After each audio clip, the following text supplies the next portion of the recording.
I am cold, I am emotionless, I am zen, at peace, ready for war. Without pain, without sacrifice, we would have nothing. Be the guy who embraces the ugly, the miserable. Be the guy who embraces hard work, the grind. Don't be afraid of being hurt. Don't be afraid of sacrificing some blood. Accept the pain. Smile at the pain. Embrace the pain. Pain is the gatekeeper of destiny. When I'm hurt, I love it. I love that feeling because it's real. That's the most realest feeling that you could ever have, is being in pain. Go find pain. Most of the time, you're going to find a reason. If you think something is going to hurt or it's scary to you, that's probably what you should be doing. You know, whether it's going to the gym, if it's going to talk to that girl that nobody else will go talk to because she's too pretty. My philosophy is, why be normal when you can be the best? I don't want to be normal. I want to make the difference. So everything I do, I want to make the difference. Because when I make the difference, I'm the best. Just did our job, defended home court. You know, last 2 series we didn't do that. Put ourselves in jeopardy, having to go on the road and win a game 3. And here we managed to do it. Now it's time to go to Orlando and let's see if we can't get one. Still waiting for a big smile out of you. You're up 2-0. What's the story? Are you not happy, or you're only half happy, or? Still to be happy about. You're up 2-0. Job's not finished. Job finished? I don't think so. You were there. You know this. There was no one there to pick up the rucksack, to pick up the boat, to pick up the log, to go in there. It was you. It was you. There was no pat on the fucking back at 300, at 275, at 250, at 220. No, that was you. Stop running from it. Let that pain become your inspiration. And then you'll have something that people can believe in. You want to become best. You want to become champion. And now you want to say like you're tired. Who cares? You're tired or not? Nobody cares about you. Our great war is a spiritual war. Our great depression is our lives. Years of sacrifice, of suffering, of diligent, pinpoint fucking work on what you want to do for yourself. I don't really want to work out. I work out. Every single man of value went through trauma, and they went through pain. It's going to be painful to get strong, painful to get rich, painful to become important. It's going to be painful to become good with women. Your heart's going to get broken a bunch of times. You have to be prepared for the pain. If you're not ready for pain, you're never going to be anything that matters. And, you know, the Mamba mentality simply means trying to be the best version of yourself. That's what the mentality means. It means every day, you know, you're trying to become better. And it's a constant quest. It's an infinite quest. It's just a matter of what's important to you. And what's important to you. For whatever reason, you know, I felt like I didn't feel good about myself if I wasn't doing everything I could to be the best version of myself. If I felt like I left anything on the table. I liked it. I liked it. It's gonna make me tougher.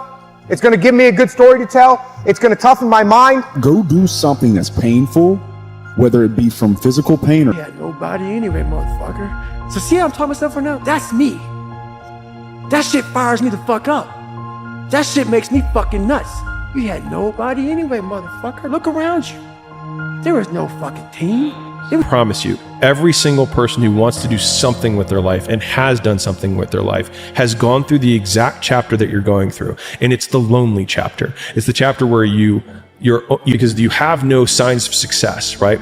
But if there's anything that you can take away from what we're saying right now, is that the sign of success is the hate that you get along the way. And what you can't do is bend the knee to their hate and fit back into the conformity because it's comfortable and it's warm. Because like in the Matrix, when Trinity opens the door, when Neo's about to go take the red pill and he wants to get out of the car, she says, Neo, you've been down that road and you know exactly where it leads. And I know that's not where you want to be. And then he closes the door. Like right now, this moment that you're going through is Trinity opening the door and being like, you could go back, but then you'd have to remember exactly what the reason was that you decided not to go out to begin with, just because you listen to this podcast and you consume this content and you're like, I can fucking do more than this. Like, because you are starting to live in some of that, how where you look in the mirror and you're like, I can do more. And you start to see the person that you could be. And you're like, this does start to feel like hell. At 43, I'm still putting 100-mile weeks. still doing thousands of pull-ups, thousands of push-ups, because I'm not allowing myself to become civilized. The worst thing that can happen to a man is become civilized. You lose that fucking fight. You lose that. Why the fuck am I doing this shit? I'm good. You ain't good, man. You ain't never fucking arrived. And that's just my mentality. You may have more, but you never fucking arrived. You want to be uncommon amongst uncommon people, period. If you're, like for me, what got me in trouble with the Navy SEALs is I wanted to be one so bad. So bad. I fought my ass off. And I saw them as uncommon people. Very uncommon. But once you become a Navy SEAL, you're all Navy SEALs, so guess what happens? You're fucking common again. I wanted to be uncommon amongst uncommon people. The bottom line is, no one's coming. No one. No one's coming to push you. No one's coming to tell you to turn the TV off. No one's coming to tell you to get out the door and exercise. Nobody's coming to tell you to apply for that job that you've always dreamt about. Nobody's coming to write the business plan for you. It's up to you.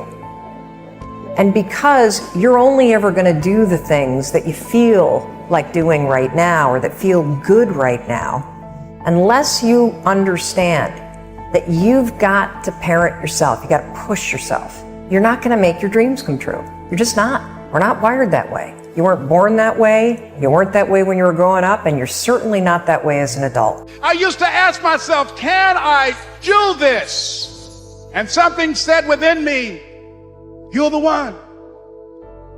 You're the one. And let me tell you something, ladies and gentlemen.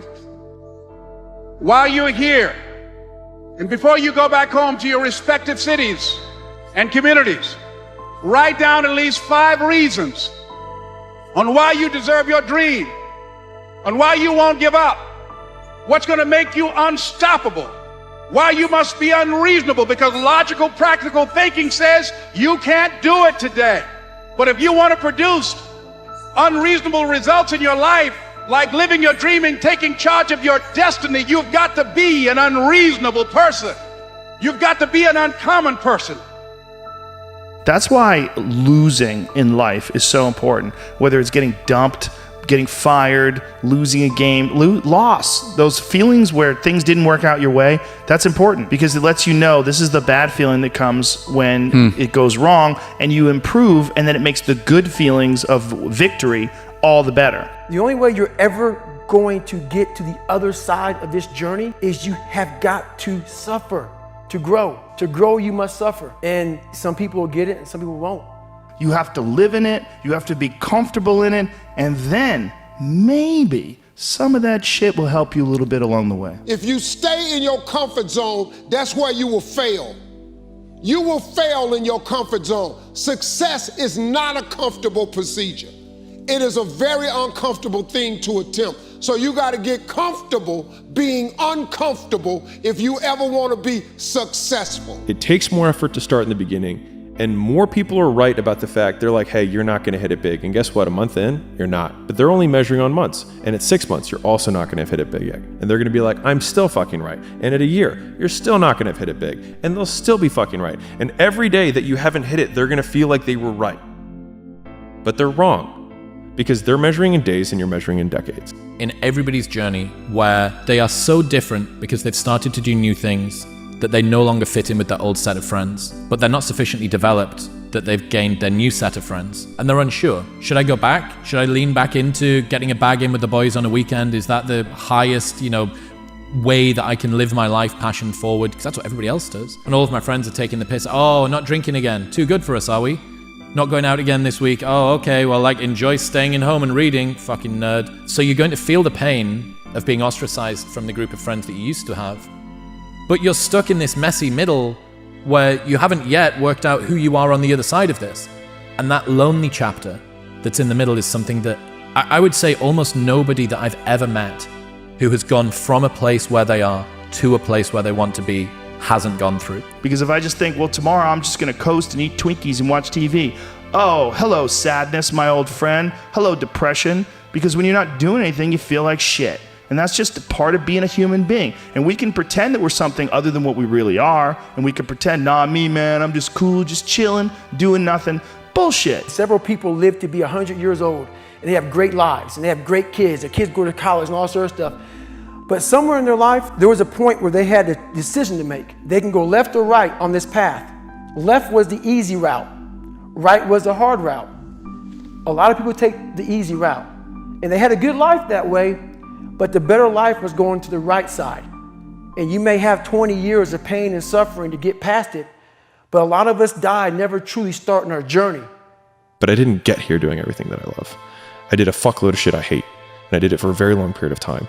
And I did not have anyone to root me on. And in fact, I had many people who were actively trying to destroy my path and tell me why it was a terrible idea. And if you don't have any of this, you do not get your character tested. You do not advance in your own perception of who you are in this world and how you engage with all the other people around you. Your life was basically the perfect grounds for training for where you need to go in your life. All the beatings, all the bullying, all the, you going through learning disabilities, all the struggles. It was the absolute perfect training ground for you to go to where you need to go. And that's how I started looking at my life versus woe is me, poopy pants, kick a rock down the street mentality. It was, nah, God just hooked you right the fuck up. I want to see that guy who immersed himself in fucking hell. And he thought about quitting and leaving and his wife and his kids. And why am I here? Is it worth it? All this crazy shit. It still said, and found out a way to get through it. So basically that's the bottom line of it all. We all want to read about how we can quickly get somewhere. That's why the 6-minute abs and all sort of shit is so powerful. You may get some results from it, but they're not permanent. Difficult things make regular life less difficult. And that sounds so simplistic, but particularly physically difficult things. Because when you do things that are physically difficult, the strain of making yourself do those things, it's very valuable. It's not just valuable like exercise and fitness and martial arts and running and whatever you're doing that's really difficult. It's not just valuable in terms of like health and the way you look, but it's also valuable for your mind. There's so much opportunity on the other side of being willing to persist for an extended period of time on the correct path without getting positive reinforcement from your environment. And the longer you can stick with something without that positive feedback loop in terms of the big external thing, the easier the opportunities are because so few people can pursue them. You're going to lose sleep. You'll doubt whether it'll work. You'll stress to make ends meet. You won't finish your to-do list. You'll wonder whether you made the right call and have no way to know for years. This is what hard feels like, and that's okay. Everything worth doing is hard, and the more worth doing it is, the harder it is. The greater the payoff, the greater the hardship. If it's hard, good. It means no one else will do it. More for you. You have to make that a tattoo on your fucking brain so when that hard time comes again, you don't forget it. You may forget it for a second, but you can go back in the cookie jar, I call it. It's something that we've all endured. And tomorrow, I go back to the grind again and again and again and again. I don't have time to put you into the hate bank. There's no hate. It's all filtered out, man, through the grind. People don't get it. There's great joy in the grind. Great joy in the suffer. It totally cleanses your body out, man, of any kind of hate. Makes you grow up. I can't catch a break, guys. Yeah. Get them the fuck away from me. I can't be around those guys. I don't want to hear that shit. I don't buy it. Because everybody has bad breaks. Yeah. I've had a shit ton of bad breaks. But you know what I did? I stayed up. Yeah. And I thought through it. And I figured out what the fuck I did wrong. And then I went back. It's like I fucked up everything I've ever done 100 times. There's no other way to do it. And I've had a bunch of shitty breaks. Everybody has. But you got to realize when you have those shitty breaks what that is. It's an opportunity for you to reassess, reboot, get better, figure out another way, find another way through. It's just little challenges. Bro, you got to fucking stop. You got to stop with all this I can't catch a break bullshit. All the time you're complaining, you could be instead hustling. You could be instead chasing your dream. You could be instead figuring out what you're doing wrong, trying to improve certain aspects of your life, getting your shit together, reading a book, meditating, something. Fucking something. I make myself do things that are very uncomfortable, that I don't want to do. And by doing that, I develop this strength and perseverance. And some people hear that and like, I don't even want to do that. I don't want to take a fucking nap. You're exhausting me. They're like, I'm not you. I don't want to do that. And they just like, it takes them away from that. And I'm like, you don't even have to do that. Mm-hmm. Just go for a fucking walk every day. It sounds like it's easy to do, but when that walk comes, when you look at your clock, oh, it's 8 o'clock, time to go for that walk. You're like, I don't want to walk. I would just rather play video games. I don't want to walk. I'd rather like read emails. I don't want to walk. I'd rather like scroll through TikTok. But If you just force yourself to go for that fucking walk every day, you will develop mental perseverance. You will develop some tenacity. You'll develop the ability to force yourself into work. The thing is with me is I don't give up. I don't give a I don't give a shit what anybody says or what anybody thinks. I have this mindset. I know exactly who the I am. I have my circle of people that I hang around with who know me and know what I'm about and whatever. And anybody else who doesn't like it or doesn't want to, fucking bad. I mean, I'd like to believe I'm not, but I've just never seen any proof, so I just don't debate it anymore, you know? It's like I could spend my whole life debating it over and over again, weighing the pros and cons, and in the end I still wouldn't have any proof, so I just don't debate it anymore. It's absurd. It is if everyone dies alone. I don't want to be alone.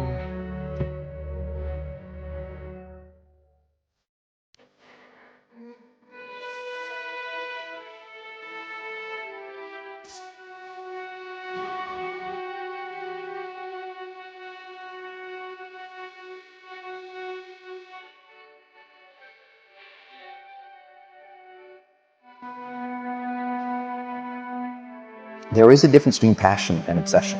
When you're passionate, everybody cheers you on. They're stoked for you. Oh, you found your passion? Awesome. Follow your passion. Live with passion. Be passionate. Chase your passions. Everything, like passion. Passion's good. Like the world's gonna be like, yay, passion, right? When you're obsessed, they're like, why you gotta be so crazy? Why can't you be satisfied? Why do you always gotta get things so perfect? Why do you spend so much time here? When you're obsessed, people think you're nuts. So it's different. And it's like, I always tell people, if no one thinks you're crazy, you're not yet operating to the outer limits of your potential. You're not there yet. It's easy to give up. You know, Hell it's yeah. easy. It's the easiest thing in the world to do. All right, man, I'm done. I ain't going. I ain't gonna keep going. Yeah, I don't feel like going to work. I'm done. Yeah, man. It's easy. It's very easy. But what's hard is going, yo, yesterday I got nothing from working as hard as I could. Nothing happened from that. I'm gonna do the same thing again today, but I'm gonna try to go harder. That's the hardest thing in the world. To get up every day and give 100% and be in the same position that you were each day, but mentally know that you're trying and trying and trying. That's a real grind. Shut that down. Do not listen to that little voice. Instead, go through the motions. Lift the weights, sprint the hill, work on the project, get out of bed. Now, as an overall rule, I do not like procrastination. You need to get things done. What would have had to have happened in a week for you to look back on that week with pride? Okay, maybe stop breaking promises to yourself. When you say, I'm going to wake up tomorrow at 7 a.m., and when the option comes to hit the snooze button, don't do it. There's one win that you've got for the day. That's action. The path of the exceptional person is one of an exception, which means that you are not with other people. And rather than fighting that or bemoaning it, see it as an indicator that you're on the right path. Because if everyone else were cheering you on, then it means you're not in the right place, because it means you're just like everyone else, and that's not where you want to be. When you were born, you are a phenomenon. You are unique. Your DNA has never occurred in the history of the universe, going back billions of years. It will never occur in the future. Your life experience with your parents and everything that you experience in your early years going on up is unique. It's yours. You're one of a kind, right? So that is your source of power. To waste that is just the worst thing you can do in your life. And what the power is finding that uniqueness. What makes you you, and how you can mine that, and how you can go deep into it and use that to create a career path. When it comes to like individuality, right? Yeah. What is a good way for people to start to get to know themselves? Does it make sense to you what I'm asking? Yeah, it does. Well, I keep coming back to something that I tell a lot of people I think is very important, is the desire to know yourself. If you cannot obtain from the world that which you really desire, you must teach yourself not to want it. If you cannot get what you want, You must teach yourself to want what you can get. So people are very good at faking it. And you can be out there listening and go, yeah, I kind of want to know myself better. Okay, let me get online and get, they just forget about it because the other forces are stronger than it. You have to have a level, that if you're in recovery, a level of disgust. You have to hit bottom. Yeah. You have to go, I don't want to be like this anymore. I want to find out who I am. I want to touch the core of individuality that I know is still within me, that soul that I believe is still there. This is like confession and atonement. It's the proper way to think about it, is you can think about what it is that you did wrong or insufficiently that led to the collapse of your plan, right? So that's the first investigation, right? And I'm not trying to be flippant about this because sometimes people's dreams are quite realistic and they still fail catastrophically. It can be brutal. Maybe you did make a lot of good decisions and you suddenly got ill, or someone in your family did, and everything went to hell on you. It doesn't have to be because you've done something cardinally foolish that you fail. It's built into the structure of the world. But it doesn't matter. You can also retreat into yourself and you can say something like, all right, I need to retool my conception of strategy, but also potentially my conception of goal. Maybe I'm looking in the wrong place. Maybe I have to look somewhere else. You go back into your childhood and you go, what was it that made me so different, that was so weird about me? What was it that I was attracted to? As you go through that process, things will start coming up. It's like you're digging, you're excavating, like you're an archaeologist into your own past. Yeah, it's like using a brush and brushing off. You see a little bit of bone, and then you're like, yeah, what other questions can I ask around here that might help me remove a little more dirt? Yeah, and memories will come up, like your memory when you're 2 years old and your brother popping up his head. Things will start coming back to you. And you'll start connecting to who you were when you were young, and you're connecting to who you were as an adolescent. What did I do that wasn't as good as it could have been, and where did I fail to look so that the probability of my failure was higher? Now, to ask that question, you have to want the answer. That's what it means to knock or to ask or to seek. This is no joke. It's like you have to want to know.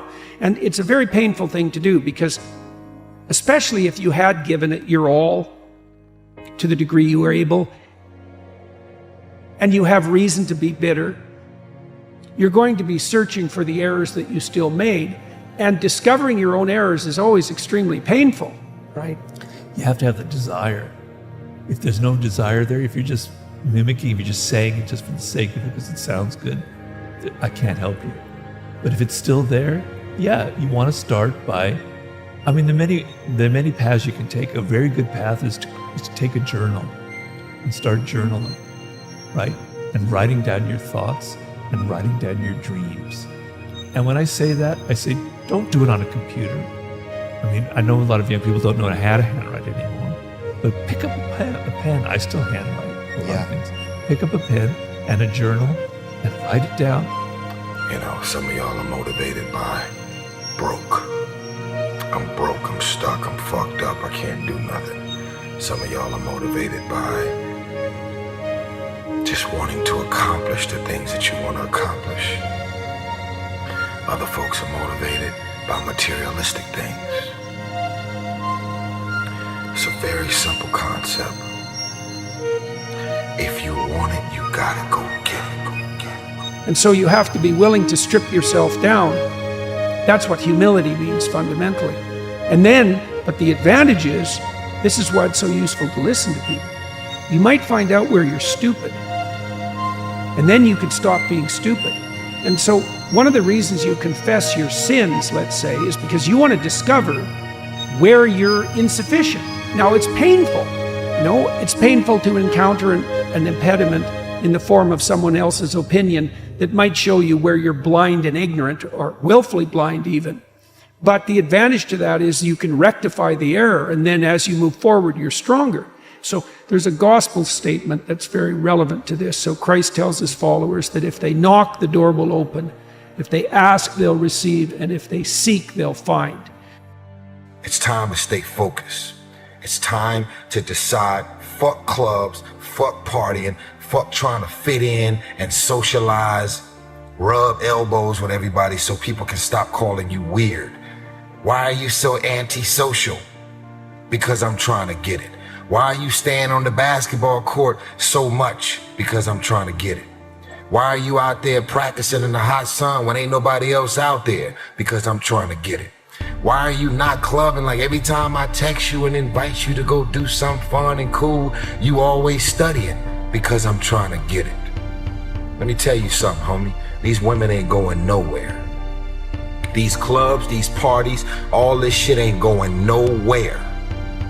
The more weird you are is a reflection of how committed you are to focusing on your shit, molding and shaping and developing your ideas and your craft so that when it's time for you to make your rounds, you gon' fly. Stop running around here trying to live up to the hype, homie. You ain't got it. You ain't got it. Stop front. And I'm not coming at y'all on any other level but keeping it real. The life that I live, I deserve this life because I worked my ass off to get it. Y'all out here running around creating this smoke on the brink of destruction, and it's all self-inflicted. You did it to yourself. Trying to live up to the hype and create the smoke that you doing. You ain't doing it. You still got work to do. Stay on that basketball court. Stay on that football field. Fuck all the homies texting and calling and trying to make you feel bad about being so focused. It's grind season, homie. It's not about today. It's about the future. You do the work now. In life, folks, you cannot change your life unless you change something. If you always do what you always did, you'll always get what you always got. What one great thing would you dare to dream if you knew you could not fail? If you knew beyond a shadow of a doubt that you could not fail, what one thing would you set as a goal for yourself? What if you only had 6 months to live? What would you stop doing? What would you do more of? Who would you spend time with? Is what you really value? What is really important to you? Interesting about being alive is that you're all in. No matter what you do, you're all in. This is going to kill you. So I think you might as well play the most magnificent game you can while you're waiting. Because do you have anything better to do? Really? Why not pick the best thing possible that you could do? Why not do that? Maybe you could justify your wretched existence to yourself that way. I think you could, because you're more powerful than you think. Way more powerful than you think. I mean, God only knows what you are in the final analysis.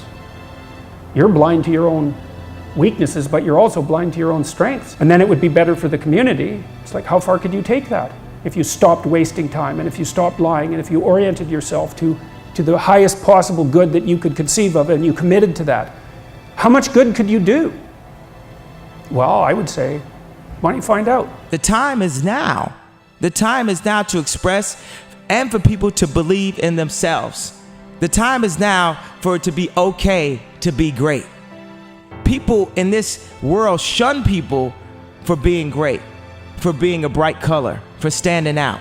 But the time is now to be okay to be the greatest you. Person and work and get to the top of whatever it is that you want to get to the top of.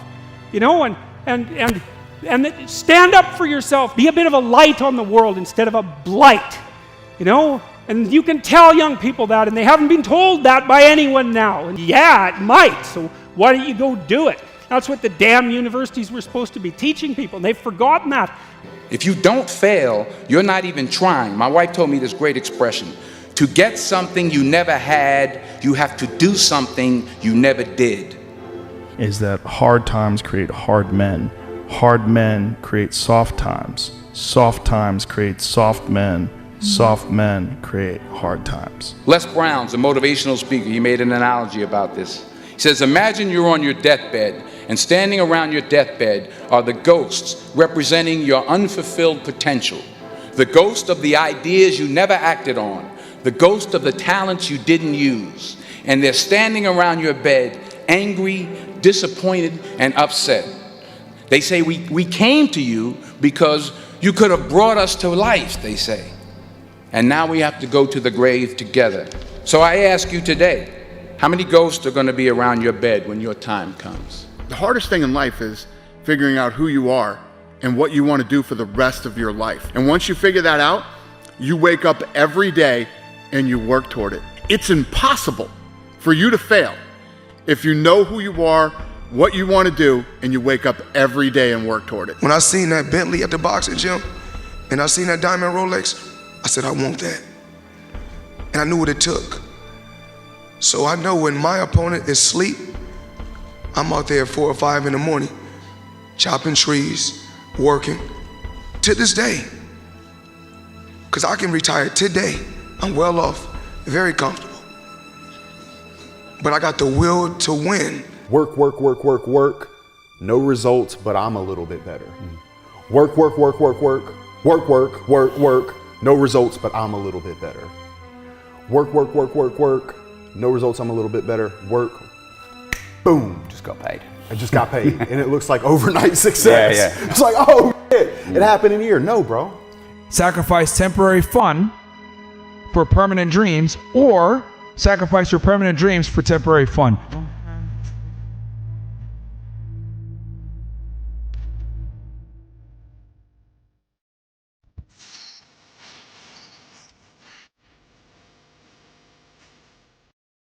When they saw me in the gym in the pumping iron days, they said, why is it that you're working out so hard?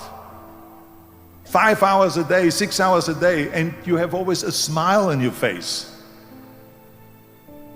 The others are working out just as hard as you do, and they look sour. And I told people all the time, I said, because to me, I'm shooting for a goal. In front of me is the Mr. Universe title. So every rep that I do gets me closer to accomplishing that goal, to make this goal, this vision turn into reality. Every single set that I do, every repetition, every weight that I lift will get me a step closer to turn this goal into reality. So I couldn't wait to do another 500-pound squat. I couldn't wait to do another 500-pound bench press. I couldn't wait to do another 2,000 reps of sit-ups. I couldn't wait for the next exercise. So we just have to regroup. Like I said, next season starts right now, and come back next season and play.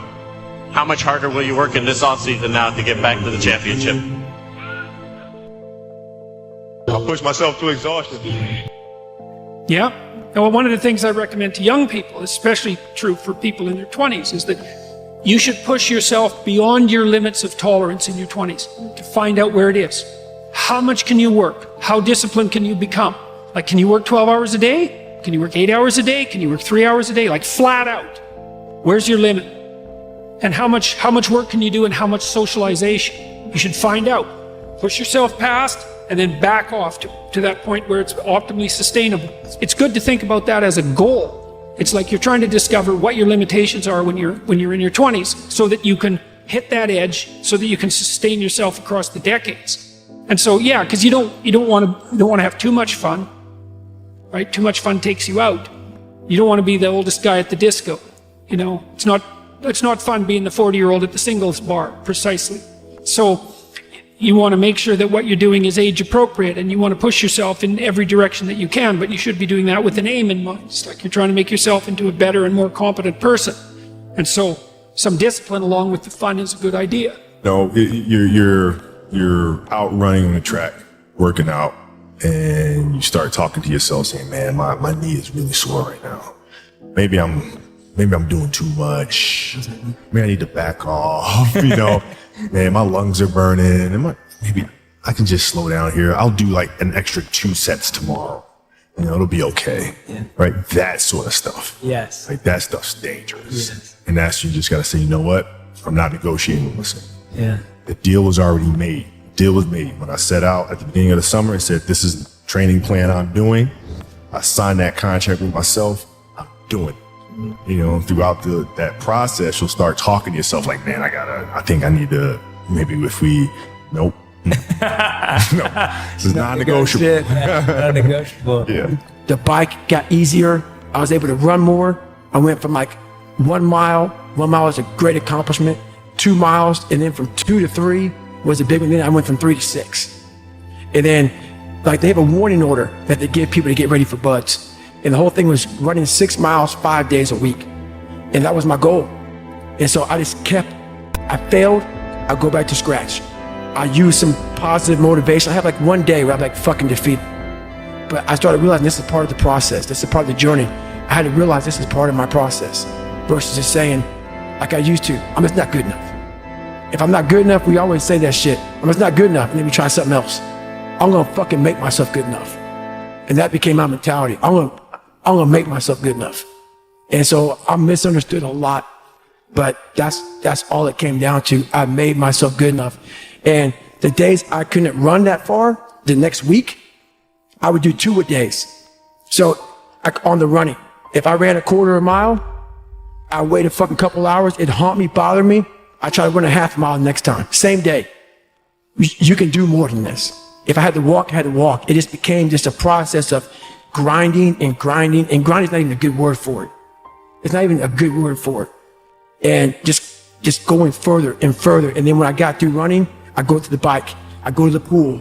If I got tired somewhere, my legs were tired, I go to the gym. And I developed this crazy workout where I was doing volume, like 200-300 reps of like very lightweight. People always say, how come you don't have any like loose skin? My workout routine in the gym became sick. But I remember we were playing against the Lakers though, and we were out here in LA. And look, I always try to outwork people, right? That's just how I made my mark. So the game was at 7. It's like, you know what? I'm gonna come to the Staples Center because we're playing. This is when the Lakers had Kobe and Shaq. Okay, this is like the championship Lakers. So I'm gonna get there at 3 o'clock. I want to make sure I make 400 made shots before I go back into the room, and then I sit in the sauna and I get ready for the game. So, get in the car, get to the gym, get there, and as I'm walking onto the court, who do I see? I see Kobe Bryant, already working out. And I'm like, okay, it's kind of cool. It's Kobe. What's up, Kobe? And so I put my sneakers on, and you ever get lost in what you do, where you end up, wait, it's been an hour and a half. Like I'm here, I'm in it. So once I set my foot across that line, I started working out. And so I worked out for a good hour and a half. And when I came off, after I was done, I sat down, and of course I still heard the ball bouncing. I looked down, I'm like, this guy's still working out. He was working out, like, it looks like he was in a dead sweat when I got here. And he's still going. And it's not like his moves are nonchalant, lazy. He's doing like game moves, I sit there and I unlace my shoes. I'm like, I want to see how long this goes. So I sit out there and watch 25 minutes. And he got done. I said, okay, I think I've seen enough. Go play, come back, get in the sauna, get ready for the game. That game, he drops 40 on us, okay? And after the game is over, I'm like, I have to ask this guy. Like, I have to understand, like, why he works like that. Right. So after the game is over, I'm like, hey, Kobe, like, why were you in the gym for so long? He's like, because I saw you come in. and I wanted you to know that it doesn't matter how hard you work, that I'm willing to work harder than you. Wow. The Bible says, for by grace are ye saved, through faith, not of yourselves, but the gift of God, not of works, lest any man should boast. See, if you could work your way to heaven and pay your way to heaven, you'd get up and say, look what I did. I got myself here by my own good works. The only way you're ever going to make it is to come to that cross where Christ took our sins and our judgment and our hell and identify ourselves with Him. And then there's some people that say, well, I'll reform, I'll do better. I know people that are always saying, I'm going to do better, but they never do better. They don't have any power within them to do better until they come to Christ. And when you come to Christ, an explosion takes place of power that He gives you to live a new life. I can't live the Christian life. I have no power within me to live the Christian life. The Holy Spirit has to live in me, and Christ has to live through me.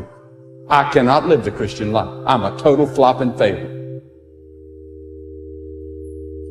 So what I want you to know today is that Jesus loves you. He loves you just the way that you are. He's not going to love you more when you think that you can break your addiction of pornography. He's not going to think of you more or more precious if you do good and give, or if you pray to Him longer, or if you have the gift that everybody else has. He's certainly going to hear me more. He's certainly going to love me more. No, I'm sorry. He doesn't, because he loves us all the same. How can a father love a child differently than another child? Can you hear an amen? I've seen demons, I've seen exorcisms, I've seen all this, but let me tell you this. If you come to Jesus Christ, you say to the lies, who's the devil, to say, talk to the foot, because the ears ain't listening. You want to know why God gave me a foot? Because the devil's my footstool. You want to know why God gave me a heel? Because with my heel, I crushed the snake's head. Jesus said, enter ye in at the strait gate. For wide is the gate and broad is the way that leadeth to destruction, and many there be which go in thereat. Because strait is the gate and narrow is the way that leadeth unto life, and few there be that find it. Few, he said, only a few are going to find that narrow gate and that narrow way, as I said last week. Are you among that few? You not only choose between two ways of life, but you choose between two masters. Jesus said, no man can serve two masters, for either he will hate the one and love the other, or else he will hold to the one and despise the other. You cannot serve God and materialism, he says in Matthew the 6th chapter in the Sermon on the Mount. You have to make a choice. All the way through the Bible, choices, choices, choices, choices, choices. Not only between two ways of life and two masters, but you're going to have to choose between two fathers. Two spiritual fathers. He said in John 8 a very shocking statement. The 44th verse. He said, you are of your father the devil, and the lust of your father you will do. Now, he says, for many of you, the devil is your spiritual father. Now, you're not aware of it. You wouldn't admit it. But that's the way God looks at it.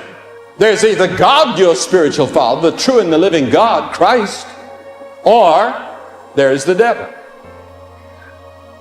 And then you have to choose not only between two ways of life and two masters and two fathers, but you have to choose between two destinies, heaven or hell. Solomon wrote about the way to hell in Proverbs 7:27. C.S. Lewis, the great Cambridge and Oxford professor, he taught at both universities, used to emphasize, he said, no one ever had so much to say about the way to hell as did Jesus Christ. On the other hand, no one ever spoke of heaven with more clarity and authority as Jesus Christ. And one of the most played pop songs is the Led Zeppelin Stairway to Heaven. Jesus Christ is the stairway to heaven. Life is not going to get easier. You're going to lose your mother. You're going to lose your father. People are also going to hurt you even though you don't even know what you did wrong. Things like this are going to happen in this lifetime. To wait for better times to come where the world will be completely in peace and you can walk peacefully over the street, never having the fear that somebody's going to come and do something to you. It's not going to happen. The world is just the way as it is. If we don't create the better times, nothing's going to happen. Once the cup is empty, now it can be filled up again. The easy answer would right now be learn how to meditate, okay? But to really bring it into perspective right now. Everybody wants to know what I would do if I didn't win. I guess we'll never know. You know, so many people are just so fucking obvious. They don't even realize that when they box me in or try to verbally put me in some type of box or put Donda in a box, that they're really showing their level of ignorance. They're putting themselves in a box. And, you know, people can write all they want, but what are people doing? And if there's anybody that's out there doing, they know how hard it is to actually do. And I'm like a motivation of the doers. If everything I did failed, which it doesn't, it actually succeeds. But if everything I did failed, just the fact that I'm willing to fail is an inspiration. People are so scared to lose that they don't even try. Like, one thing that people can't say is they can't say, I'm not trying. It's crazy that we live in a world that if you're super positive and super creative, that it's scary. So what does that tell you about the mentality of most people if you're scared of like positivity and creativity? Like I have no intent to do anything negative to anyone. I only want, more positive things to happen. It's crazy that we live in a world that if you're super positive and super creative, that it's scary. So what does that tell you about the mentality of most people if you're scared of like positivity and creativity? Like I have no intent to do anything negative to anyone. I only want, more positive things to happen. Some people say everyone was born an artist, and society, their parents, they beat it out of them. There's times, there was someone after I said I was going to run for president that showed me like a videotape of somebody making fun of me about that concept, and I was thinking like, wow, if this person was doing this from my age of 3, I would have never been me. And people say geniuses are kids with good parents. So how do you nurture the things that people would call weird and to something that could be considered to be to something that would be exceptional? Like, so many movies are based on this anti-hero that's up against all odds doing the exceptional. 39-year-old Kanye West talking to you right now. Play this shit back in 10 years. I build things that mean things to people. I make the Christmas presents. To this date, they do not understand who I am. They will not understand till after I'm gone. So you ask me who do I look up to? I'm like, I'm inspired by Walt Disney. I'm inspired by Howard Hughes. I'm inspired by Henry Ford. I'm inspired by Steve Jobs. For me, money is not my definition of success. Inspiring people is a definition of success. Doing things to the maximum. I want to change the definition of status quo. And that's what I want. I want my shoes. I want as many people to be able to have them as possible. Because in 100 years from now, everyone in this room will be dead. And what did you do while you were here? When she won the title the first time, when I was interviewing her, one of the things she was saying is just, we have to be better people. She had this message while I was interviewing her in the cage after winning a fight. And she's like, we got to be nicer to each other. That was her message. It's about transcending whatever you think you are and becoming something better. That's what it's about. And when you move forward, life may get better, it may not, but somewhere along the lines it's going to click. And everything that I went through back here was supposed to happen so that now that I'm here, I'm able to go ahead with such a high level of knowledge, and I can make other people better. I can make myself better. I can do more for my family. Something happens. How are you doing? How are you doing?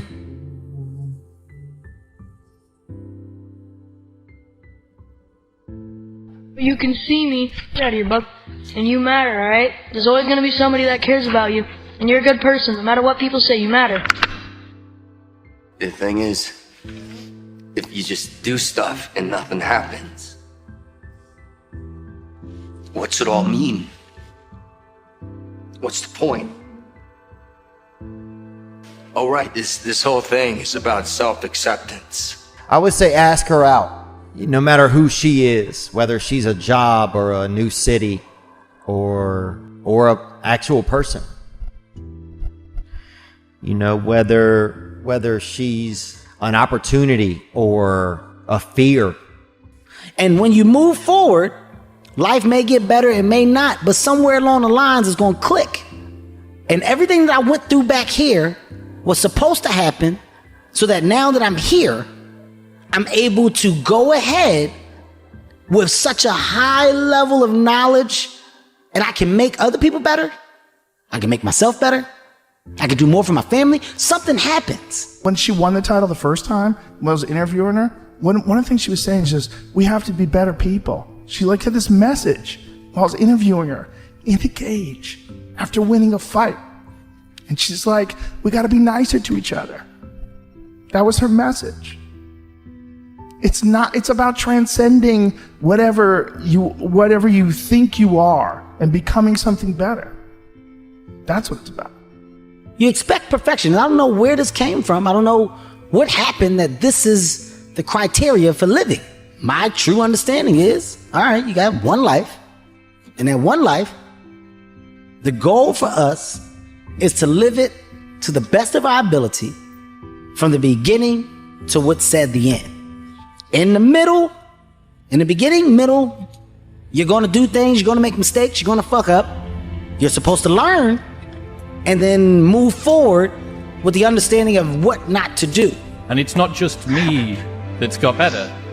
The world is undeniably a better place because of the sort of person that I've become. I'm a better friend, I'm a better son, I'm a better boss, I'm a better partner. I've had the fortune of reaching tens of millions of people on this podcast, and I've given TEDx talks, and I've improved the texture of my own daily existence because of the process that your work triggered. You do not know the depth of impact that your work has had. And if the option had been there, I, and probably a lot of other people, would have happily taken on our share of your suffering over the last year if it would have somehow helped as a thank you for how you've helped us. So, thank you. Now it's all disease of abundance. We are overexposed to everything. So the way to survive in modern society is to be an ascetic. It is to retreat from society. There's too much society everywhere you go. Society in your phone, society in your pocket, society in your ears. When I was growing up, there was this statement, I think it was Pascal, he said, all of man's problems arise because he cannot sit by himself in a room for 30 minutes alone. Ignore them, they're losers. The ding dong ditch you. I'm just trying to say something nice. Like, I don't know what they're doing, they're running away and stuff. I'm just trying to say that you matter, man. Or girl, whoever you are, you matter to someone. Just keep that in mind, don't forget that. But I'm so grateful to be sitting here with you, and we got a nice little episode here. And yeah, I'm just feeling full, man. I'm feeling full of hope. As much as I don't want to be, sometimes I don't want to be hopeful. There's a part of me sometimes don't want to be hopeful. You won't see me down there by the hope pond, putting hope meat on my hope hook and just hoping I catch something. You won't, so I don't want to be hopeful sometimes. I just feel like I'm not alone. Like in the beginning, I don't know where I'm at, but at the end, I don't know where we are at. And man, it sounds like still lost. But before I was lost by myself, and now I'm lost. I'm lost as a group. And that seems a lot more hopeful. We got to face adversity. Adversity breeds character. We have to be willing to go through hardship, through suffering, through pain, through crying periods. All of that stuff. Don't shy away from any of that because it just makes you stronger. And I think today, a lot of times, our youth is so into kind of, let's make him feel good. Oh no, let's be more sensitive. Well, you should be afraid of taking risks and pursuing something meaningful. But you should be more afraid of staying where you are if it's making you miserable. It's like the first thing you want to do is dispense with the idea that you get to have any permanent security outside of your ability to contend and adapt. It's the same issue with children. It's like you're paying a price by sitting there being miserable. And you might say, well, the devil I know is better than the one I don't. It's like, don't be so sure of that. The clock is ticking. Yeah, and if you're miserable in your job now and you change nothing, in 5 years you'll be much more miserable and you'll be a lot older. What would have had to have happened in a week for you to look back on that week with pride? Okay, maybe stop breaking promises to yourself. When you say, I'm going to wake up tomorrow at 7 a.m. and when the option comes to hit the snooze button, don't do it. There's one win that you've got for the day. That's action. Okay, well, like you get a job? Like when do you become a man? You become a man when you become responsible for other people. And part of that is taking accountability. And so like I'm very new to this being a man thing. And I'm still not there. That told me going to war made you a man. Going to prison and coming back makes you a man. Making $1 million makes you a man, you know, and it doesn't. And you don't know it till you've done all these things and realize, damn, I'm still a little fucking boy. Or been around people who've been there a bunch of times. I would say ask her out. No matter who she is, whether she's a job or a new city, an opportunity or a fear or an actual person. You know, like whatever she is, man, ask her out. That you and I are capable of doing whatever we can see. If we can hold it in our head, we can hold it in our hand. Don't waste your life. Set your goals high. Quit thinking about what's wrong. Start thinking what's right. Love a little more, hate a little less. You have no idea what you're capable of doing. Make up your mind today, you're going to figure it out. You are a man. Stand up and be a man. Make the hard decisions. Make the sacrifices. Make the unpopular decisions.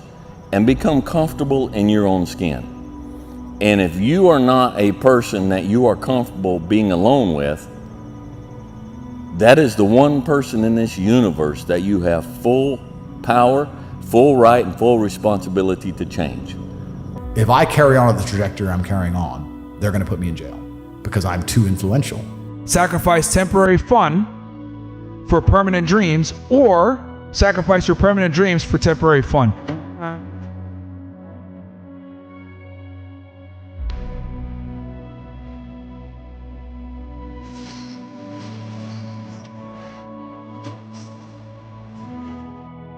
When they saw me in the gym in the pumping iron days, they said, why is it that you're working out so hard? 5 hours a day, 6 hours a day, and you have always a smile on your face. The others are working out just as hard as you do, and they look sour. And I told people all the time, I said, because to me, I'm shooting for a goal. In front of me is the Mr. Universe title.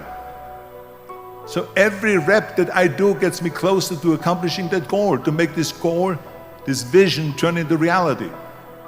Every single set that I do, every repetition, every weight that I lift will get me a step closer to turn this goal into reality.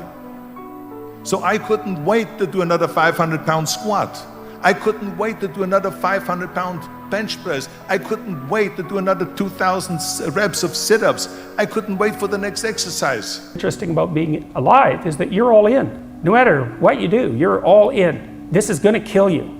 So I think you might as well play the most magnificent game you can while you're waiting. Because do you have anything better to do? Really? Why not pick the best thing possible that you could do? Why not do that? Maybe you could justify your wretched existence to yourself that way. I think you could, because you're more powerful than you think. Way more powerful than you think. I mean, God only knows what you are in the final analysis. You're blind to your own weaknesses, but you're also blind to your own strengths. And then it would be better for the community. It's like, how far could you take that?